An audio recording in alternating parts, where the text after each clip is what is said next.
வேறு விதமாகவும் கருதி அவர் சற்று தூரத்தில் இருந்தே கைகளை சேர்த்து பாபாவின் மீது புஷ்பங்களை வீசினார். அப்பொழுது திடீரென்று ஆசனத்தில் அவர் பாபாவை காணவில்லை. கலைஞர் சென்று தனது குரு கோகுல சுவாமியை கண்டார். அங்கு ஆச்சரியத்தால் அவர் செயலிழந்தார்.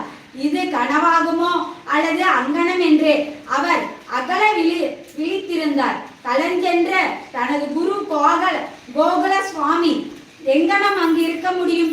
சிறிது நேரம் அவர் பேச்சற்று விட்டார். தன்னையே கிள்ளிவிட்டுக் கொண்டார். திரும்பவும் நினைத்தார்.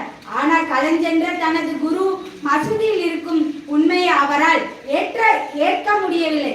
முடிவில் எல்லா ஐயங்களையும் கலைத்துவிட்டு தெளிந்த நிலையில் தனது குருவின் அடிகளில் பணிந்து கூப்பித்த காரணங்களுடன் நின்றிருந்தார். மற்ற எல்லோரும் ஆரத்தி